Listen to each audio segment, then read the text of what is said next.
गिबि गिबियावनो सनितपुर जिल्ला दुलाराय बर' फरायसा आफादनिफ्राय जानानै मानगोनां बड'लेण्ड रादाब, बड'लेण्ड बुब्लि आरो आर'नाइ रादाब नायगिरि गासै रायजो राजाफोरनिसिम गाहाम हामलायनायखौ जासिबाय। सनितपुर जिल्ला दुलाराय बर' फरायसा आफादा फोरमायनो मोननानै जोबोद गोजोननाय मोनदों दि फैबाय थानाय 8 डिसेम्बर 2022 मायथाइ अक्ट'खालि जों सनितपुर जिल्ला दुलाराय बर' फरायसा आफादा जोंनि जिल्लानि सिङाव थानाय थाखो 6, 7 आरो 8 नि गासै फरायसाफोरखौ लानानै गुन गोनां जि सोलोंथाइ बेखौ नोजोर बोनानै जिल्ला रोंगौथि सायख' आनजाद जों खुंनो थांगासिनो दङ। गासै 3,000निख्रुइबो बांसिन फरायसाफोरा थाखो 6, 7 आरो 8 आव फरायगासिनो दङ।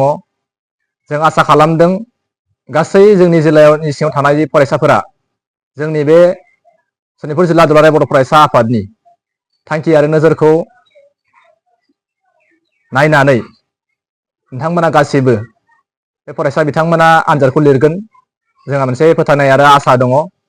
दा बे समाव जोङो दिनैनि जि मुगा, बे मुगाया बादायलायनायनि मुगा, कम्पिटिशननि मुगा, बे बादायलायनाय मुगाखौ नोजोर बोनानै जोंनि गोग्लैसोनाय बे जिल्ला सोलोंथाइनि बेलायाव नायोब्ला जोबोद गोग्लैसोनाय होनना बुंनांगोन जोंनि जिल्लाखौ।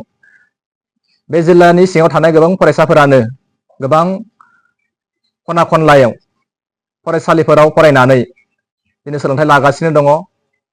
दा बे बादायलायनाय मुगायाव जोंनि फरायसाफोराबो जेन गुबुन जौगानाय फरायसाफोरजों समान समानै बादायलायनो हायो आरो साफ्रोमबो फरायसाफोरा गुन गोनां सोलोंथाइखौ लानो हायो। दा बेखौनो नोजोर बोनानै सनितपुर जिल्ला दुलाराय बर' फरायसा आफादा थांनाय बोसोरनिफ्राय जिल्ला रोंगौथि सायख' आनजादखौ लानाय जादों। देग्लायजों नैथि खेब जागोन। नाथाय गुबुन गुबुन जिल्लायाव हले गोबां खेब जाबाय आरो जों जिल्ला हिसाबै थांनाय बोसोरनिफ्राय जोङो सावरायलायनायनि गेजेरजों जोङो गिबि थांनाय बोसोराव जों खुंजेननाय जादों आरो देग्लाय नैथि खेबखौ खुंनो थाखाय जों साखाफारा जादों।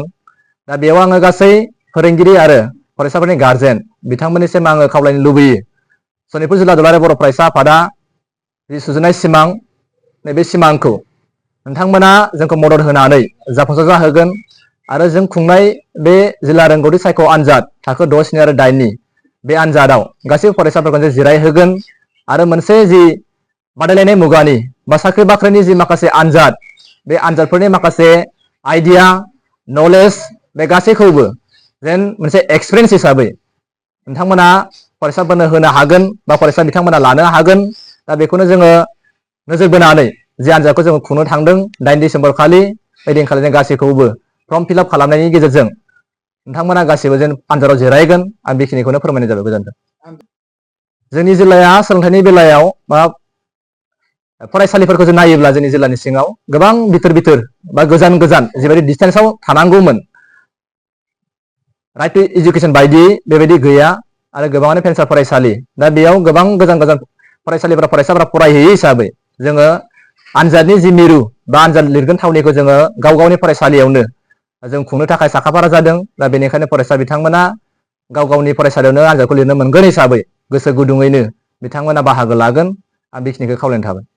जों फरायसाफोरखौ थुलुंगा होनो थाखाय बे आनजादाव जायफोर फरायसाफोरा लिरनानै जों जिल्ला आफादजों 3थि मासिसिम सायख'जागोन, बै फरायसाफोरनो जोङो सेथि मासिनि थाखाय 3,000 आरो नैथि मासियाव मोननो हानाय फरायसाफोरनि थाखाय 2,500 आरो 3थि मासि मोननो हानाय फरायसानो जोङो 2,000 आरो बेजों लोगोसे साइटेसन आर'नाइ जोङो जिल्ला आफादनि जि बोसोरारि जथुमा जागोन, बे जथुमायाव जोङो सार्टिफिकेट आरो आर'नाइजों लोगोसे बे मान बान्थाखौ जोङो गथायनाय जागोन।